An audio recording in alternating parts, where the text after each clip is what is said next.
for high GC news, Mima Ubibia Aquaba, Hadia latest hot Eramini Bremo. And Sonya subscribe to channel idea, Bomodia say over subscribe. Gabby had say over click a year the subscribe button, you know. Now wabele notification, we had a video for free be upload no when the first person what's Ebeka a year sa video. I feel we are now like video no give us a thumbs up now fee. Share my or for so that when you be here now and some do nara ekoso ewo Ghana memoano afi tente mo imbura ye semwa abeto yepuno so umayiti yes report here about to umayiti asemi baby mu yapa. We are so patient as a party, as a nation. Yeah, try the boards will be put together. When the boards are put together, then full authorization is given to the heads of the various institutions. Yes, sir. Yeah. Then we see what goes on. Now it's about nature. Well, I think governance is a process. It's a process. Paying from the it's a process. But the point is, when these things are all the full complement of government, I don't expect for the likes of the who can say, scanning images, the staffs of that institution, and it's similar to that of Akufo Addo ambulance maintenance. No. No, it's just the same thing. Because I see no reason why the staff of Ghana Ambulance Service maintaining our ambulances. Meanwhile, somebody have taken the contract, and we are wasting time.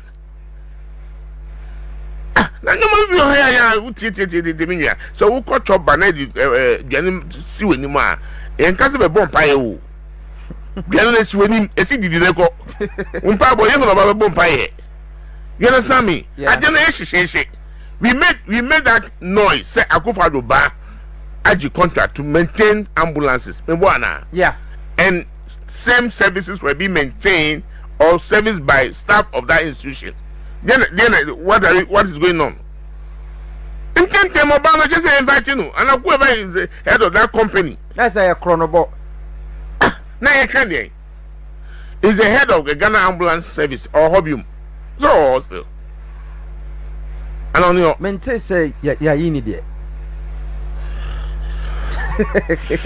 This kind of fraud and criminal acts no. I didn't know the what do I say? It did MP before we can move. Yes, I allergy be our coaching in ECG Containers be our NDC. Now say allergy. It's also possible to say there's no allergy, but for security purposes, they say allergy. What do I say? But a moment the kind pointing fingers towards the NDC. What do I say? So I agree. They are working. Yeah, because John Dramani Mahamadu Campaign 2024. That is one of the key messages. Anna, what they Ghana for say corruption. A man for a operation recover all loot. Sure. No more recover no. And Kuntabo no one semet saying. I think when they are done with investigation, accountability will also follow. Accountability will follow. Because Ghanaians want to know. They will surely know. That is why in a couple of days ago, the AG carry Ghanaians along based on Yoma Ekuko Koso. Observe Abium, a little professor in law. We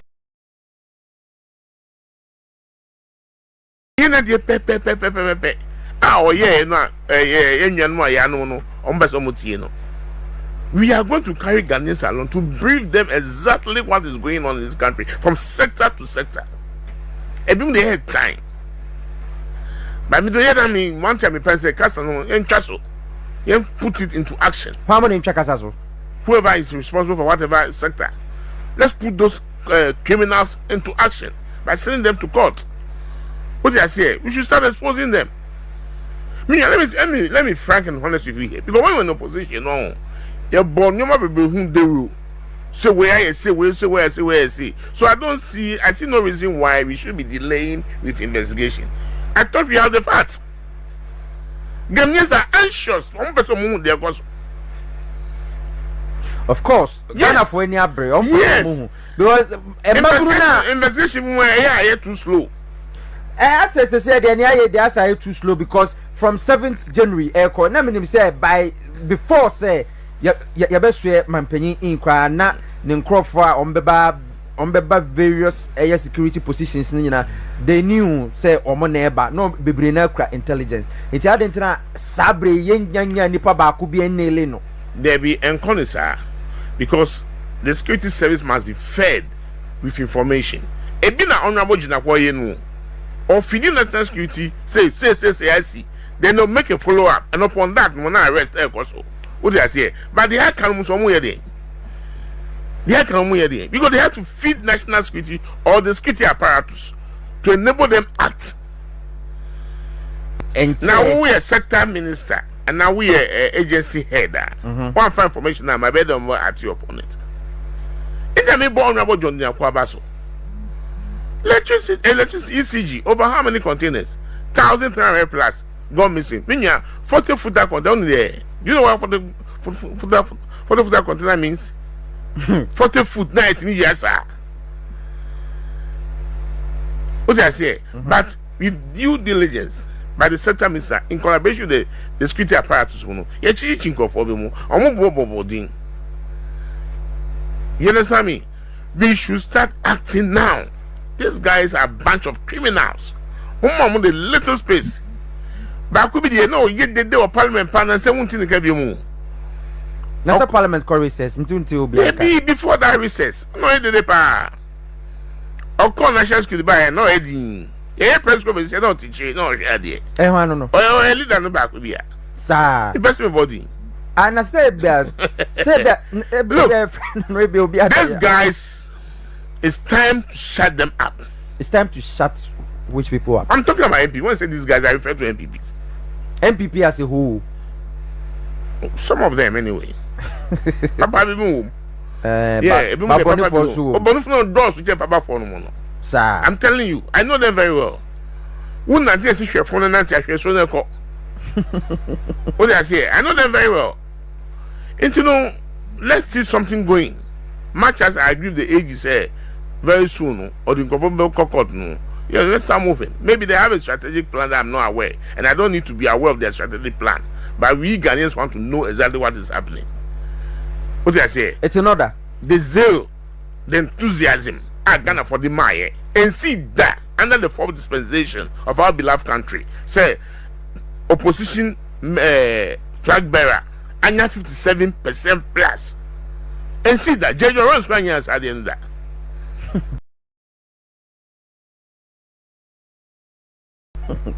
If you say the will, the zeal, the enthusiasm. Ghana for the man. In the recent survey by Musa Dankwa, still JM is more popular. Even have gone up than the result he got. What I say? Into no chase Ghana for more GDO. Yenji Ghana for si come on. Na nipa ba could me the container by 10, 12. Sikani Skakoko Eguma. Then just think about others. If somebody who had National Signal Bureau, okay, let me for that amount of money, let me to dine by 27 plus 27 at one location. Then imagine sector ministers. We want to know. We are anxious to know, and we must know. This is our beloved country. As a new man, in fact, let me come back. Could be so one of the portals, almost a hospital, be best in more exact places. One, no man cause any effect. I know pay an etiana. I mean, and some training be a yen in more Ridge Hospital. I buy Oko or more DBM difference. The image department to say, baby, just scan this and my picture, friends. Machines are saying that say you be fixing no. Now go for company be so no me company nim DBI about Sanya man. Nti on buy Ridge Hospital staff na and a warnomo and manages Sanya man. Na 80% of the revenue no call sa company no na 20 about Ridge Hospital. Do we need further investigation on this one? Yes. As I said, don't need an investigation because the evidence is there. No, and some training acquired investigation. No, assuming it's true. I just say we rush on such a person. Why is that company taking 80%? For what job being done? It beat my imagination. I cannot think far. 80%, not even 10%. What What I say? Every say TDC, yes, here washing curtain over 46,000 Ghana cedis. Washing of curtain. What kind of rot is all this? And the security apparatus. What I say? Almost if you did they should be invited by now. Yeah, check. Then Americano. And to one casa would you to me say, check. Check.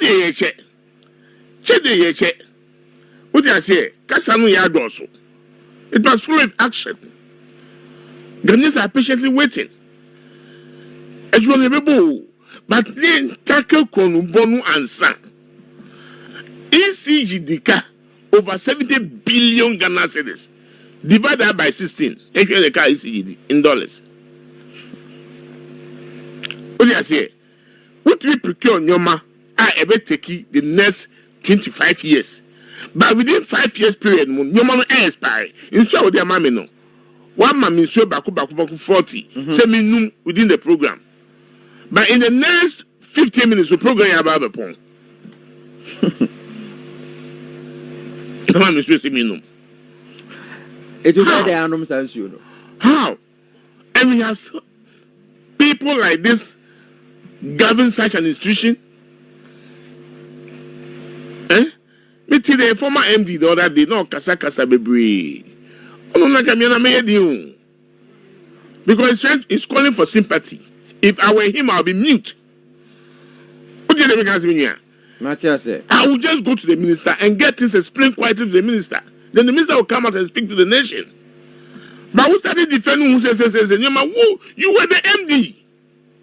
Who you at you at the end of the month? Who you say, no, not there. Yes, sir. So you must be responsible for any rot that took place in that institution called ECG. Yeah, sure. Day in, day out, new type say about. The problem of ECG is not financial, it's mismanagement. It will free says you good management at ECG able to me afford into my perfra and they won't be running at loss like the way and but they were not running that much loss as against 2017 to 2024. Go check the records. So it answers your question. Good management. Because store over the years, Oma Bokasa. Me say, to Busumu mienu. Enya February, can say Busumu mienu. Because we took over in January. Yeah. Busumu mienu. Oma a profit of $2.5 million. And it's shocking. How is it shocking? No, it's shocking because over the years, Oma Yamaya JD said. It is not shocking. It is just because we have a government that is responsible. The government have given the CEOs the tax to perform. A memory survey performance. So if within 2 months, Tor is making $2.5 million as against the previous administration, tells you something. It also expects like Ujidi said, do you anticipate say ECG so able to turn your year? No, but basically, it's not about increasing tariffs. It's about collecting what is due. Tariffs need the increasing because no, but the point I'm making say it's not about collecting that increasing tariffs. Say I know your IMF conditionalities. I mean, Papa. Say, Obianto need to, and I believe the Ghanaians pay their rates very well. What I say against the other losses. Yeah. Now, all these things goes into procurement frauds. What do you expect? Now, for the next 25 years, I thought, what do you mean? As against the immediate one now, as he can. What can I say? It is mismanagement financially. ECG staffs are capable of working and they are doing very well. I just saw ECG 4. Now you boom lighter. You see them work, they run shift. And I'm told say 24 hours they are always on standby. If you call their toll-free numbers when you're in difficulties, the hell is that person who go and procure things that are not necessary?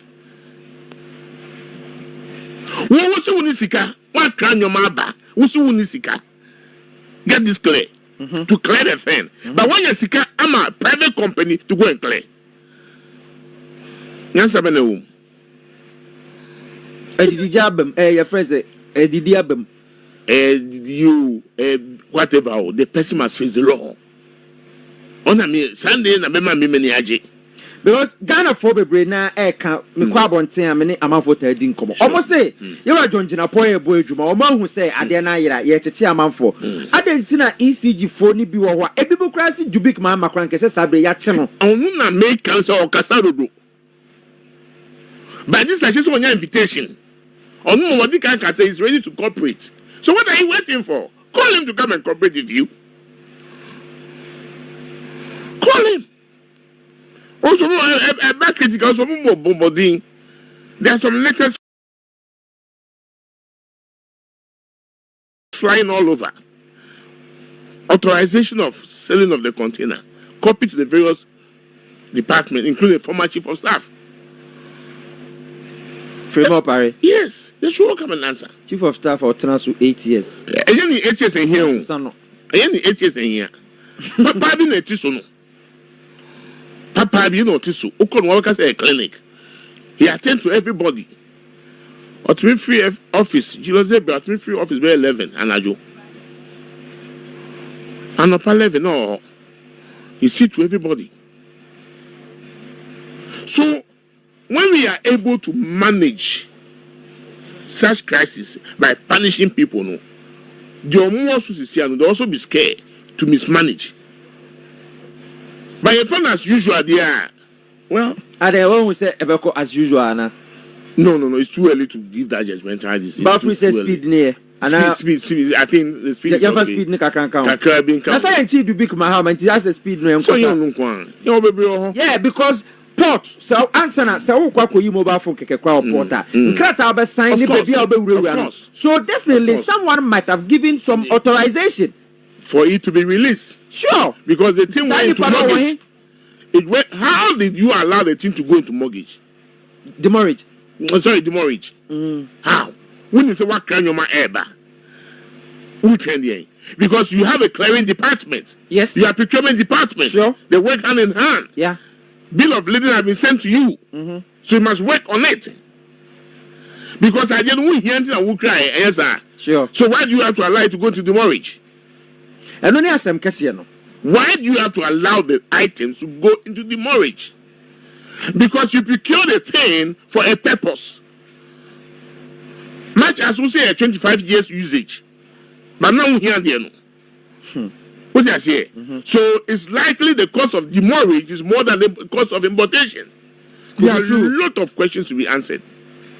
A lot of questions to be answered. And people must answer those. I will not sit down as a managing director of a state institution. I may cry there. At the end of the day, ever call demurrage. No. As the MD or CEO, on daily basis, you must be updated on events from department to department. That is why you are the head. And you take responsibility for the pluses and responsibility for the minuses. What do I say? So, what is his name? Jubik Mama. He cannot actually take himself out of all this rubbish. No. He must be held responsible. The first point of contact. Or Kasa too much. And say such a person must be invited by now by the security apparatus. It means that there is some disappointment some way somehow. Because yenyam frere no. Somehow. Support heads na wo no. ECG ye directors be one cases by now no. Kaya so mu penti bare. Yeah, you see, I might be a little bit disappointed for now, but I might be wrong. Okay. Seriously, I might be wrong. Because maybe I don't know what the security apparatus are doing. Omugusu yenyoma baby. Me see ECG adwuma no. I say ni yaka ECG a. Ghana fo nyina adwen. Ewo minister NAPO. Dubik Mahama. Your friend is Afenyo Markin. Sankrofo na so no director of procurement ewo ECG. Me see ECG na si wono no. Ewo say ECG na kase say ECG din. And say ECG din we ya district offices ECG district offices regional offices when you nada no e was say minister Donjina Poye Juma because ECG na yaka say a whole syndicate robbery syndicate no isi one mo no enye nkran ko a o region district ECG for ya kromfo ankasa Ghana ha minimum institutions a omo ya kromfo state institution a emu adwuma for ya kromfo party say ECG da minimum state institution pa emu adwuma for eya kromfo ne akasa omo ye public servant minimum adwuma for omo ya kromfo pass ECG wa Ghana da ECG for ya kromfo na ECG edi Ghana fo nya papa hwe me se me tifie be 3 days no report ni me tie na me tie na mo me se me tie mo na me read the report no na me bu afu mo na me read the report na me bu afu na me bisa se adentina Mahamadu Biki yanche no adentina NAPO yanche no hwe Afenyo Markin no a ono ogina parliament na wo kasa no muni bibi July last year July 2024 July ne yi no enti procurement asema yaka nyina no I say ye twetwe for say bo ahono na fa no procurement ayaka from 2022 no eba na yaka ho asem no 2023 na honorable Jáil kasa 2023 kwa no eba no procurement a ECG ne ma no wo so moto no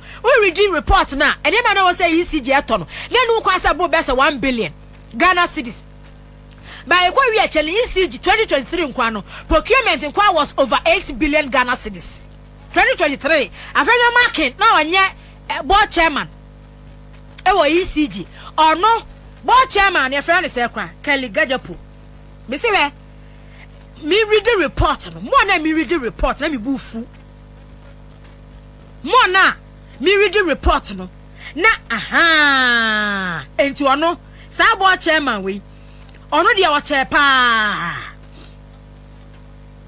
Kennedy Agyapong ono otchere na na do ba ye no e na kire se ye yi no no aye ECG board chairman na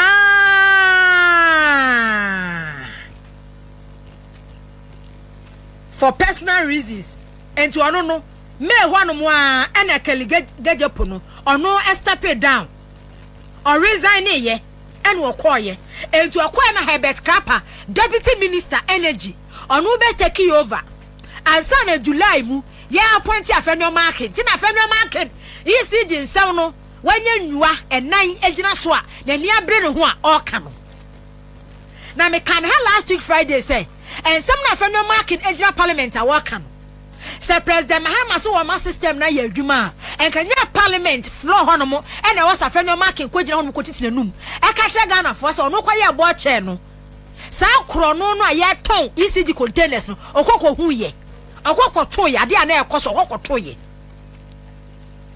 enti se ya no me se me kan report no de mi hu ni se e wo senka Kennedy Agyapong e wo senka bananka ya ma no so da ya che ne da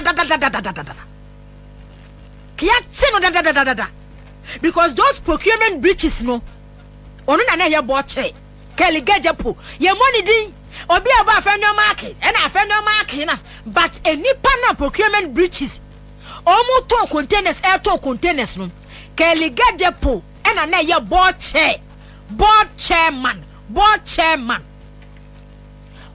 chairman Kennedy Agyapong ono ye money din ena oda ho no na wa feel ani ni wo hwe ne ye ko ena wo twa da national security for be invite no say so ena before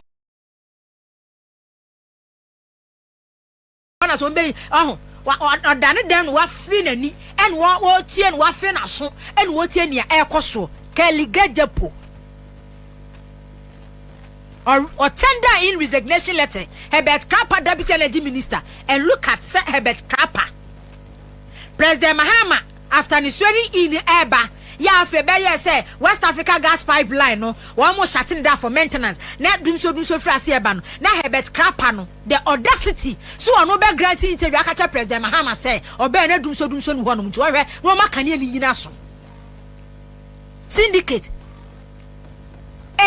robbery syndicate ECG institution ya de bo krono institution ya de ebo krono ECG enti sa what one man na wo kana ubisa se adenti na bepem samre yem peke NAPO Dr. Metropoku Prempe because on na ye energy minister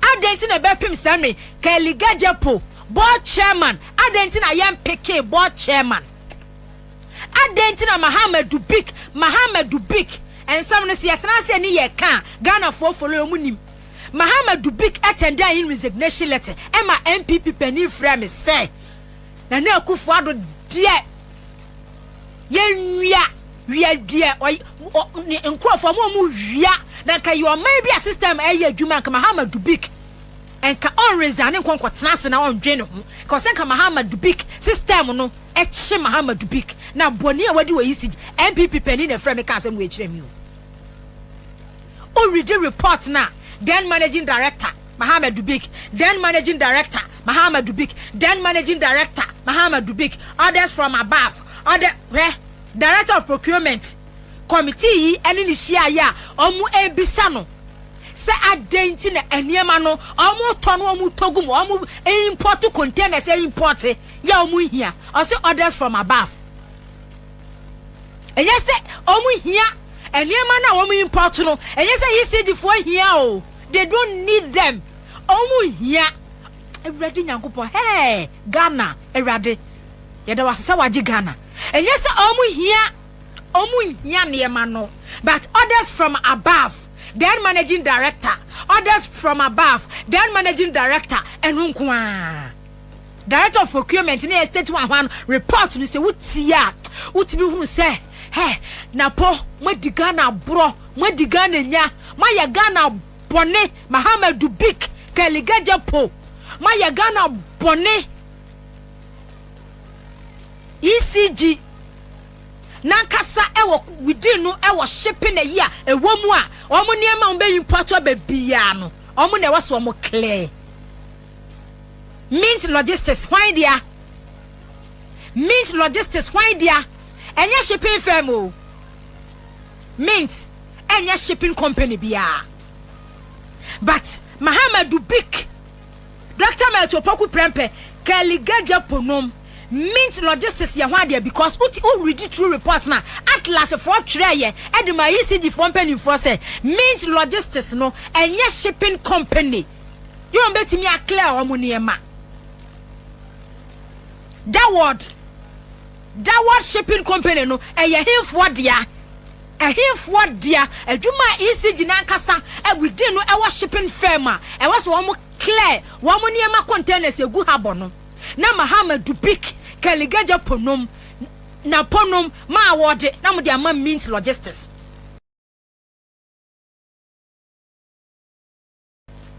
na mint logistics no afa shipping firm na omo clear na so o read the report ni bia mint logistics etimi clear ECG containers so containers 500 omo clear ya omo timi fa mu 50 na mo di 450 akoma ECG Bonia me mam kwa me twitwa screenshot report ni me mam be to bi na ye de atoa so Bonia enkrofo di Ghana no Bonia enkrofo pa edi Ghana no okay ECG etimi akota mahabo ho akwa negotiate set taxes ni bi omo tax waiver na the real containers no apale de egu ho no omuntimi enclear no be kachre Mahamadu Bik board chair Kennedy Agyapong minister no mo say yakwa negotiate oma my tax waiver and mumma ye this amount ni yenko clear containers ni bi fa free ho no mo amusi sikani ho amusi beko godie sikani ho no makwa mint logistics that word shipping company no oma award contract na dia ma wo mu oma award contract na so mo di ma wo mu wi a na sika na ECG within wo mo ankasa betimi a clear no a enye cost kese bia fa ma wo mu no Mahamadu Bik se sika no ho ba mint logistics that word no de Mahamadu Bik mutimi nya sika millions of Ghana cedis no mo release dia ma wo mu na wo kono kwa clear containers do on back clear no mo ayi wo mu de na de akom de abre ECG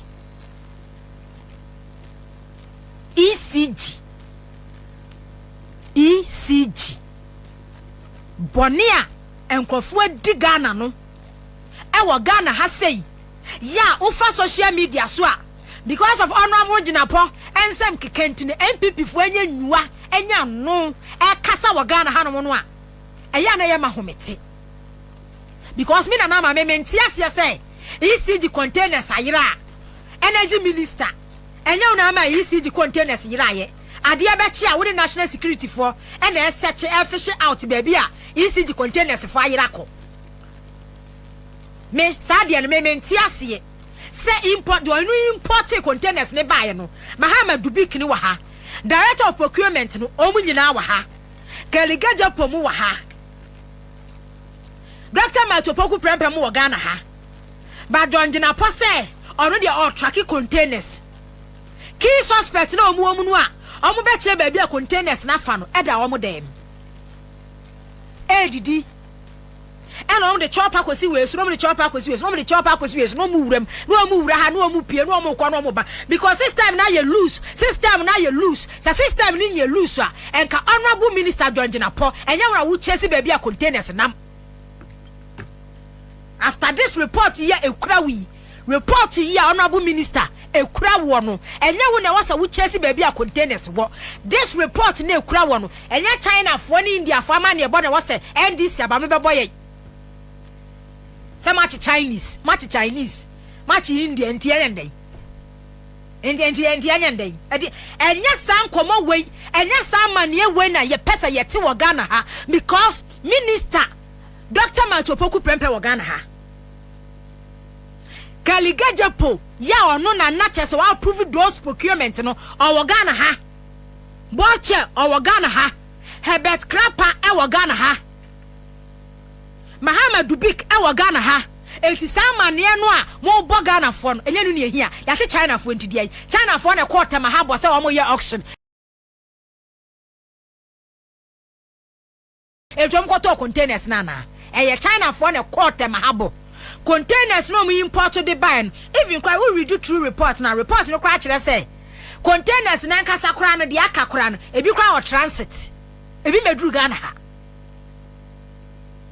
from 3,000 to 2,500 no every 2,500 no kwa no about 2,400 plus Afenyo kwa na esa 1,300 and figures no kwa me hunu ye 1,300 plus ayira no de aka no so kwa no enye ni nyina na guta mahabo ho o read true report na ebi kwa so wo transit but me say adia energy minister mo ye ne de me na na ama de and dey yenkomo so ekoso wa abonten me na na ama de mentiase after this report wo table so ne de key suspect e wa Ghana ha the then managing director ya refer to Mahamadu Bawumia wa Ghana ha orders from above energy minister e wa Ghana ha board chairman Kennedy Agyapong e wa Ghana ha enti identity ye san won ho na national security for na mu fichire China for India for meanwhile so auction no mo boy ya e watama ha bo no no MPP for no mo ton ne mani cheap edema wo mo ankrofo ho eno mo ton ne mani cheap containers ni cheap edema wo mo eno makoton aboden edema these Chinese for no eno mo melt na se nya bro eni beye eni ewudie abro ni beye eni ewudie a wotimi tam taxpayers money ya wosu se wontimi entua kane abo na wo de akwa import containers meters cables eniema hodo transformers and ade na wo de aba be gutama habo ohia mfanya hwe na egu ho ani se egu ho ehwa na sanso afesika foforo because when you mwa Ghana for na wudu onso na sakwa import additional containers na de aba be piso na gutama haba ho on clear na gu ho no mo na maboa pa deliberately na maboa pa emre wo se mu yie no mo clear na gu ho na akodi morage say ya womu a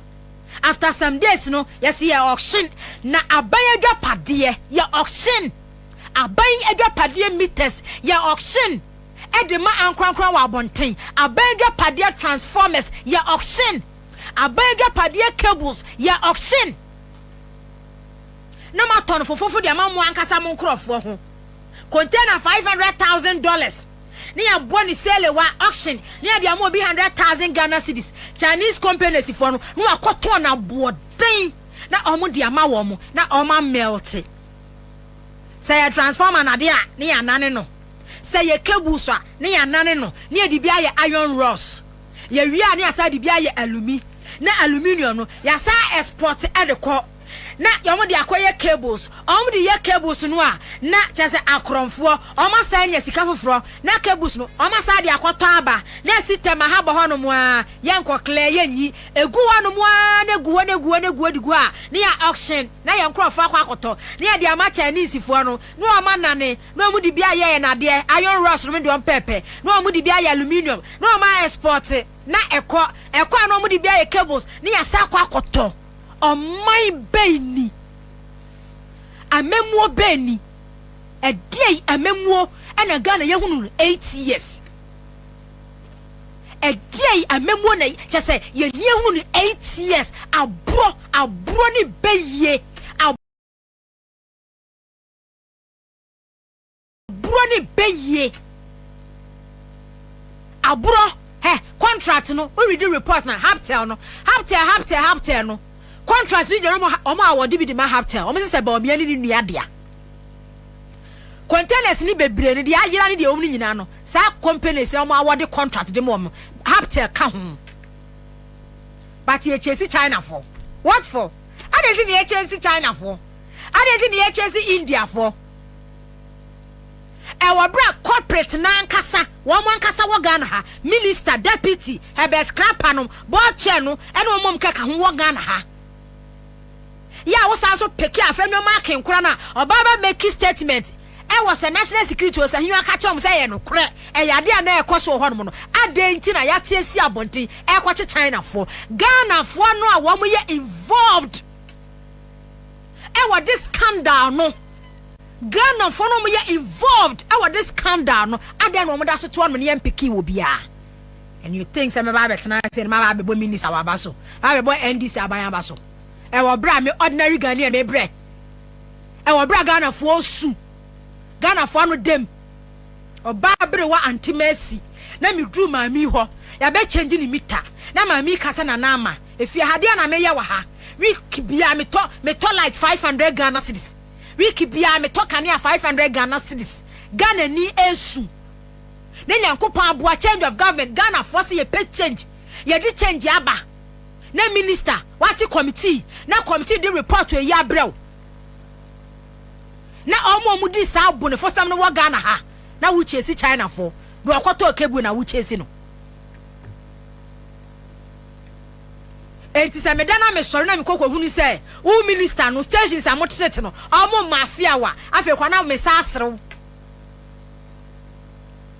national security atre ade ade akomata mahabofo mpanimfu a mo ankasa mo nkrofo mo deal with them mo na mo fi se omo de omo ye credible omo ye neutral enti omo na mo no mo be deal no mo nkrofo a mo deal with them no a mo ji omo di so mo ye neutral omo ye credible for no na agenda propaganda enti no opesa wo minister wani mu gu ase enti no na hwe wa share that screenshot baby a ebenya Ghana for edi watem na wa post to na ye di watem kwa mi post ni wo ho mo fanto so mame fa de omo post to ye no any full statement na no a wo de mame no fa ni nyina ato so e mame because bo na mama na ba ne saa senke ye ena semi ba ye report yi ba ya pe ni akwa peke NAPO ene ye interrogate no NAPO kan de waka Kennedy Agyapong ene waka ne waka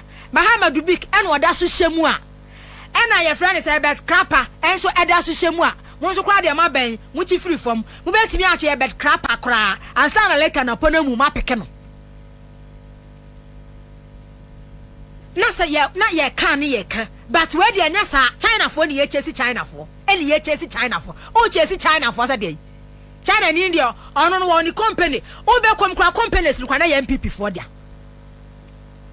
o be kom kra no China company na ya kwa Chinese for no a eni ayi ni release wo o be kom kra those companies no eye MPP for dia ba politics ayaya wa Ghana ha say no oh edu baby a o kasa say you bit obeka say mo pentietemu dede na moye ade e be directly affect me no wo say me ye hu dede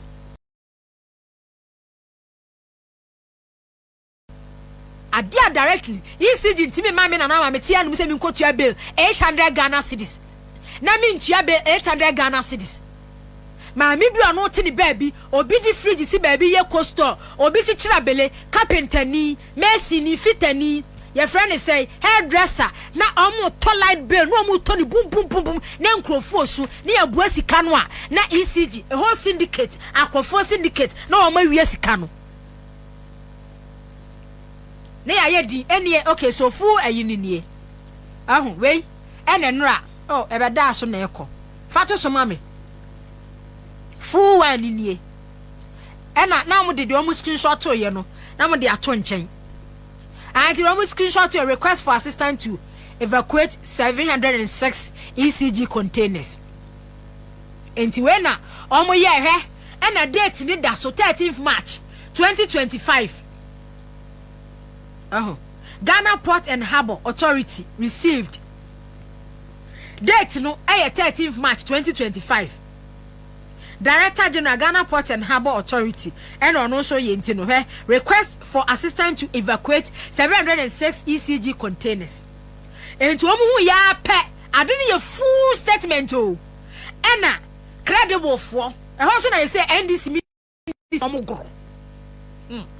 Hono omu sorry omu tie because ye de ye NDC adwuma. And to omu pe baby omu ye neutral.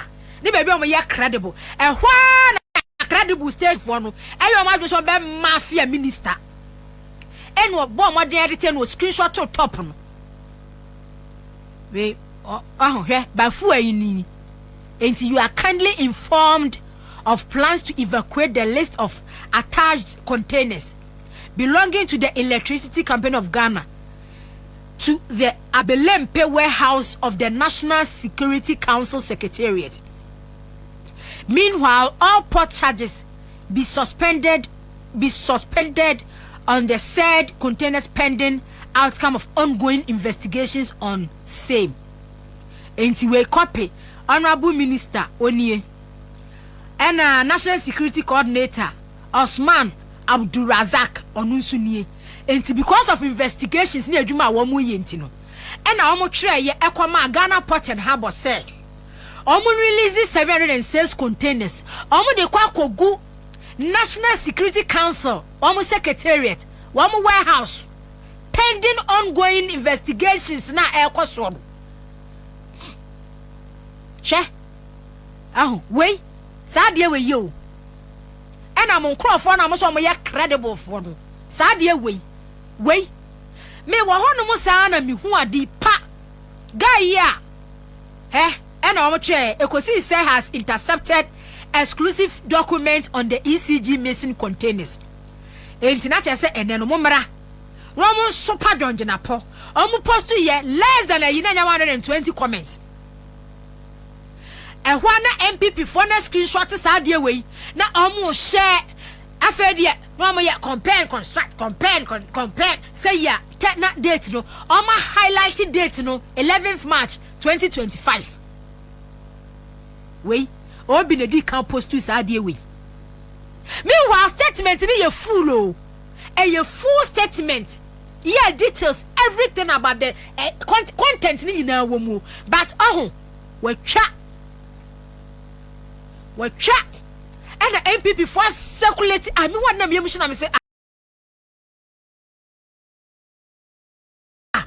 lady me who I didn't top am say can be an energy minister emuma wa mo yes adie we say time ben Kwame Adawro ma bo mo dia send me full you know me who ya pen am say wow show Ufri 3,000 containers about 2,500 he say about 2,500 de me say report di bodo MPP for nisikada so awo mo ho ene nipa wa na dwen say oye MPP ni MPP agenda no be no oye ne day MPP agenda en wo be ye mo sorry mo no mo na ebo hwe committee ni report baby o say the director of procurement premises and estate further admitted during discussions with the committee that majority of the containers held up at the port were procured during his tenure. That is where your managing director, then managing director,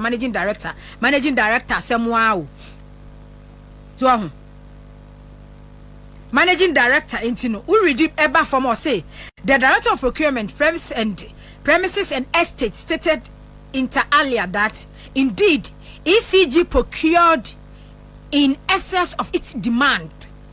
What the or say ECG procured in excess of its demand, but intimated that this was due to pressure and influence from above. So what? Director of procurement no committee no ko bi ene ni ko di nkomo no o se eye no kre se procurement omo ye no omo ye in excess of ECG's demand. Nyese na ECG ehia omo import oni ma no e ma ne broso na mom de omo nyara ne se na pressure any influence ni free above ena eba efri na ponu mu ho ena eba Kennedy Agyapong mu ho Hebert krapa mu ho ena na free na eba Mahamadu Bawumia mu ho ena pressure ni influence ni efri eba because more na wo mu ye procurement more na no mo de bo Ghana kro no enye se no mu import ne ma no because omu hia they don't need it, they don't. When so ya another reporter enu so enie enu so air circulate enu so air kwa we year 2022 request for the halt of auction of ECG PDS consignment and containers at the port.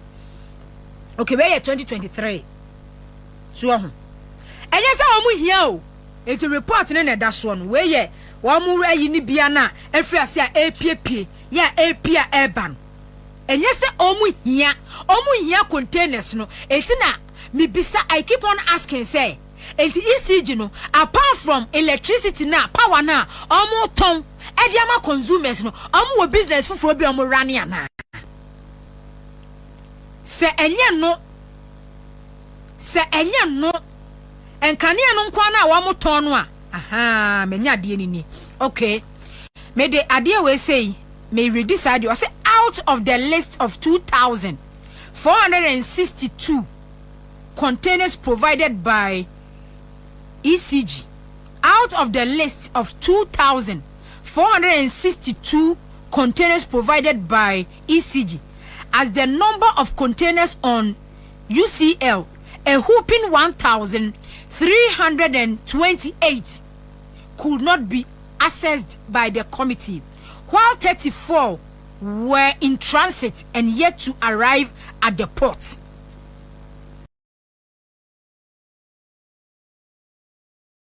Enti we kura ya kanu so kura na ya kanu a ya ka say 1,328 ayira no kura no 34 so kura so nu Ghana ha eno kura no so kura no se beba so kura ya nim eti containers no every 3,000 transition period no ye ma 3,000 figure minister enso di MPP for ansam so kogina parliament ka asan pe ono ankasa ne visit to Tamahabo no ECG containers 3,000 obekom kura no onko ho ene no odi betu dwa afi osaka se 2,500 afi 2,500 no so kura enuru enye 2,500 eye 2,462 and 2,462 no emu 1,328 enu na ewa abonten na omo awia no emu 34 enso kura nu Ghana ha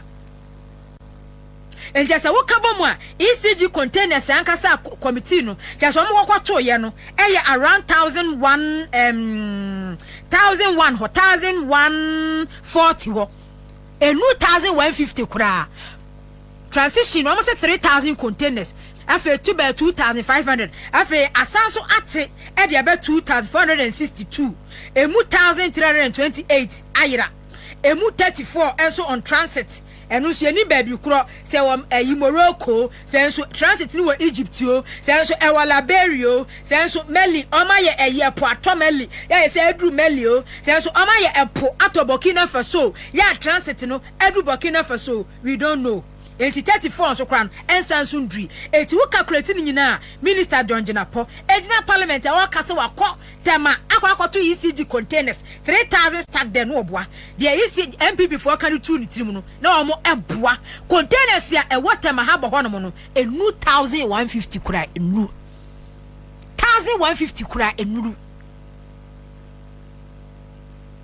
enuru sa enya de eduru sa na hwe se ECG yete Ghana ha abusuafo na ECG meters aba na ECG fo anclear na ya ton meters ade a eye solely ECG fo adwapade no na ya ton meters no e de ama private company and as a private individual na ECG meters akwa ni nsem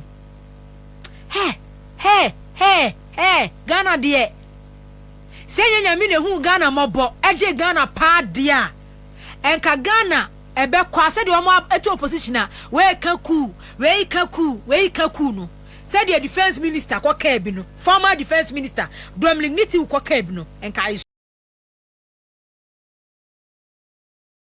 swear say enka MPP timi breaki 8 year enka Ghana democracy enye democracy biem enka Ghana constitution ke betu agu enka betu Ghana constitution agu senkrofo wey etimi breaki 8 year boni any omu involvement criminal activities enka I swear enka Ghana democracy enye democracy biem enka Ghana constitution enye Ghana constitution biem enti bibisa say energy minister national security coordinator Aremeyaw to di amamo say adenti na Chinese for na mu chesi wo mo India for na mu chesi wo mo omo to ade na mu chesi wo adenti na omo to ade no omo ton omo go import containers ne baaye no omo ne tamahabofo no akonive ebo o man ne kro no adenti na ba pimisa mu nchi obia here China for arrest na mu no we don't need it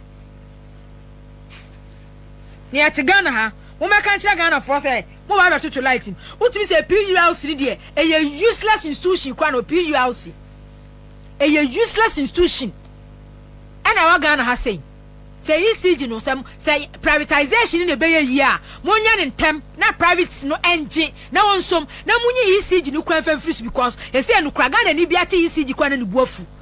So officials ni friends so mu konkrofo fie e ko check niema me catch them this aban say so kono ka so ECG official ahwan nkofo betu egu am so abuwo mu because syndicate ni robbery na akoso e wo ECG for system no wo mu e hwanom no ano edin Ghana fo abre ya bre Ghana fo abre nkofo ye demonstration so menya PDS ya mo ni petu nkofo amu so menya so hum nkofo anya demonstration about electricity bills. What for him Kwafu Ghana bre. Yes, madam. Eda ba. Eda ho chire no.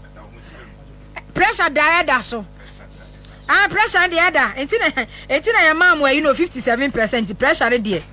57% ne there eno ho pressure na ubenya because ya sheda so ya mam 57% ene ya bua pa so ena parliament so ya mam numbers ya modi be ya bibia anti pressure ne there ebeba pa pressure ne there ebeba pa yo jafo we ne ensamo ababeto ye prono so meka say so unya subscribe to channel area bomodi say obe subscribe na wa like video no give us a thumbs up na fi share ma wo foforo so na wenye bi hwe na wo hu ensamo ekoso ewo Ghana memu ha also betimi atchere wadwen afa ye ensamo we nyina ho ewo comment box ni mu mobati minka bi in my next video.